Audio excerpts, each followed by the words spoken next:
क्योंकि मैं जो आज देख रहा हूं सोनम वांगचुक, आपका ये अभियान सोशल मीडिया पर वायरल हो रहा है, आपकी बात पूरा देश सुन रहा है और आपने अपील की है देश ही नहीं दुनिया में रहने वाले हिंदुस्तानियों से। 150 करोड़ के आसपास 130, 35, 40 करोड़ अगर हिंदुस्तानी एक हो जाए, आपको क्या लगता है क्या असर होगा अगर हम चाइनीज प्रोडक्ट्स का बॉयकॉट करेंगे? तो पहली बात तो सिर्फ हिंदुस्तानी नहीं, हिंदुस्तानी जब करेंगे इसे पुरजोर तो बाकी संसार को हिम्मत मिलेगी। इस वक्त पूरे दुनिया में चीन के प्रति बहुत नाराजगी है और जब भारत एक उदाहरण देगा अपनी एक रणनीति से तो सारी दुनिया हमारे साथ होगी। और जब ऐसा होगा तो चीन की हालत बहुत बुरी होगी, क्योंकि उसे डर भारतीय सीमा पर सैनिकों से नहीं लगता है, उसे डर लगता है अपनी जनता से।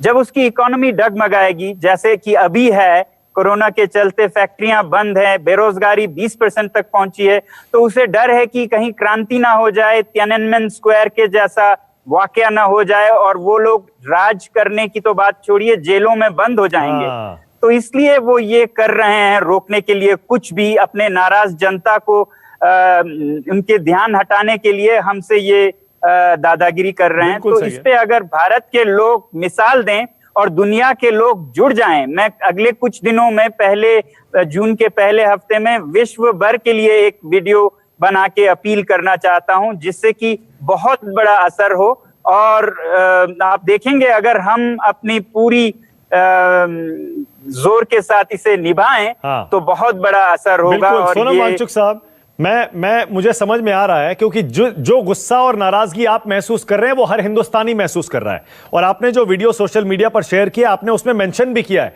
कि कैसे 4 लाख करोड़ से ज्यादा का ट्रेड डेफिसिट है। हम उनके साथ सामान खरीदते हैं, उनको पैसा पहुंचाते हैं और वो उसी पैसे का इस्तेमाल बॉर्डर पर हमारे सैनिकों से लड़ने में कर रहे हैं। क्या यह भी एक नाराजगी की आपकी वजह है क्या?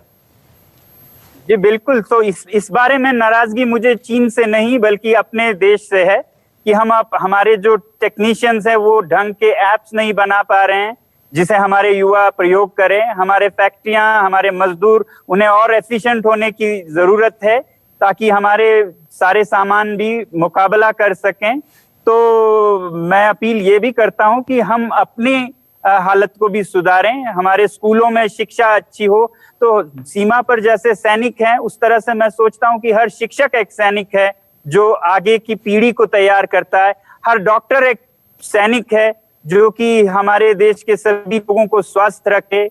हर पॉलिटिशियन एक सैनिक है जो कि ऐसे अच्छे स्कीम्स और विकास के कार्य करे।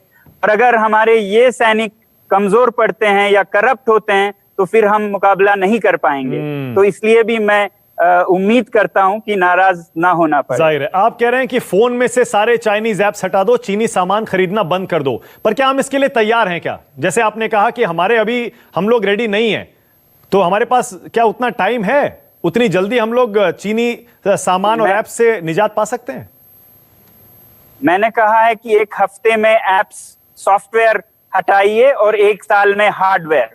तो 1 साल में अगर हम हार्डवेयर हटाने लगे और उस 1 साल में भी पहले साल में हम जो क्या कहते हैं फिनिश्ड प्रोडक्ट्स जो बन के आती है वहां से उनको हटाएं, या फिर नॉन एसेंशियल जो जरूरी भी नहीं है उनको हटाएं जिंदगी से। फिर दूसरे साल तक हम कंपोनेंट्स या रॉ मटेरियल्स को भी हटाएं।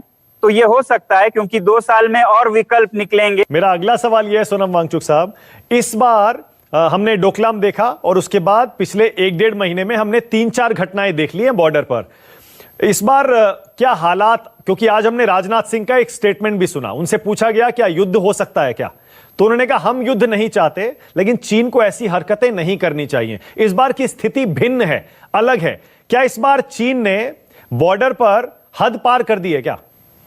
नहीं, कश्मकश है, मगर मैं सोचता हूं कि अगर हम डरें तो ज्यादा युद्ध होने की संभावना है।